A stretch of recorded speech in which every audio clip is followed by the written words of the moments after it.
Welcome to the American Dream Show. I'm your sparkling host, Joanna, coming to you from the breathtaking Hudson Valley, 50 miles north from New York City.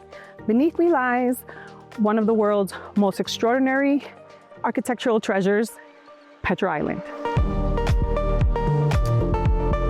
We're here today with Joe Massaro, president and owner of Petra Island. Today we're getting an exclusive tour of this one-of-a-kind property to experience how Frank Wright's vision lives on in every detail.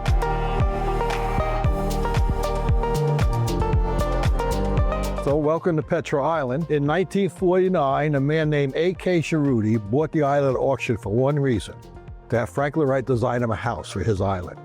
He took a topographical map, laid out all the rocks and the trees, sends pictures to Frank Wright, and they met when he was doing the Guggenheim Museum. And at the meeting, Frank Wright said, "What are your requirements for the house you want me to design for you?" And Mr. Chahroudi said, "I only have two. One is that my bedroom's away from the kids, yeah. And two, you design your masterpiece for my island." And Frank Wright says, "Can you afford my masterpiece?" And Mr. Chahroudi says, "Yes, I can." He was connected with the Shah of Iran, and he was also a builder. So in 1949, Frank Wright designed this house you see behind you.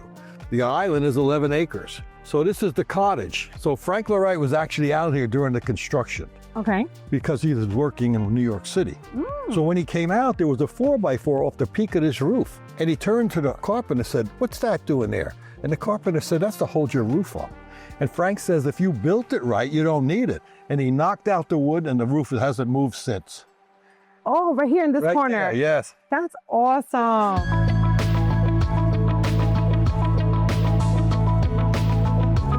This is the living room. This living room has a fireplace in it, and you notice it's all open architecture. Everything's open. Typical Frank Lloyd fireplace. You can almost walk into it. See how big they are? So come on into the master bedroom. This is the master bedroom, and there's another fireplace. Now you see this one's smaller, and this one burns so perfectly. And these are all accordion doors here. All these doors, we can close this room off completely and have some privacy. So tell me a little bit about this map here. This is another piece of the drawing. There's a whole set of drawings here that actually Frank Wright developed, showing exactly how to build the house. And this has all the specifications right on the drawings.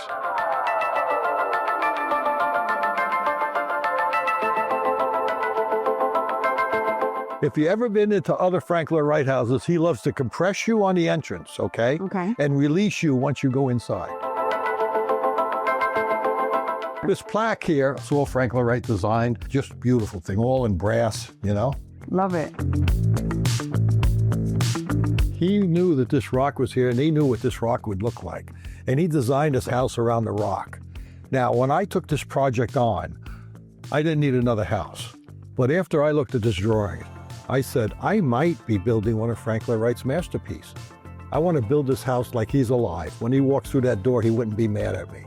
So the first thing I need to do is to put this house in exactly the spot that he picked. He knew where everything was. Now you notice this pattern on the floor. Yes. Okay? Now what he does is he takes a piece of paper and he puts this pattern out on a paper. And then he designs the house on that pattern. If you notice, every line touches a door at the right spot. All the skylights are lined up with this pattern. So if I could find the first line of this pattern, I would put this house exactly where he wanted. He said, okay, "Joe, this is 70 years after he died. How am I supposed to find that spot?"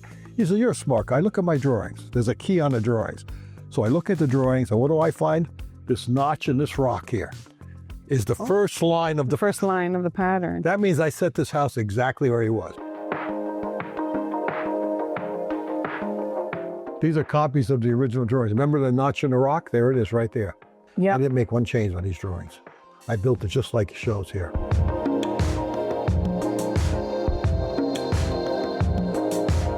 So aside from this beautiful architecture piece, what do the visitors actually get to see when they come here? So they start by my website, okay? My website is very well detailed. It's wrightoverwater.com with a W. And on that website, there's pictures of the house, there's videos. So once they book, they can book right online. We do 3 tours a day, and we're doing 3 days a week right now. We pick them up on the dock there, and we put them on the boat. And my daughter usually tells a story about the lake and the history of the lake.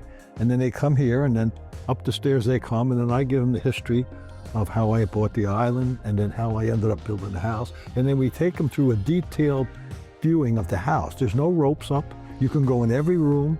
You can sit on the furniture. It's not like a typical tour. Yep. Some people say to me, it's like visiting a friend. Typical Frank Lloyd Wright roof, flat. He loved flat roofs. This I love this. FAA approved helicopter spot. It gives you a view of the entire lake. Yeah, it's gorgeous. That was such an amazing tour. Don't forget to check this place out. Now, back to the mainland.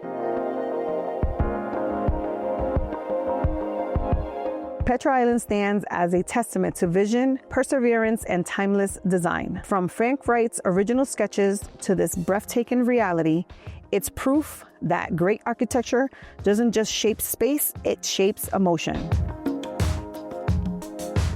I'm your sparkling host, Joanna Concepcion, selling real estate from New York to Connecticut. Today you're watching The American Dream. Remember to always conquer, shine, and sparkle every day. Adios!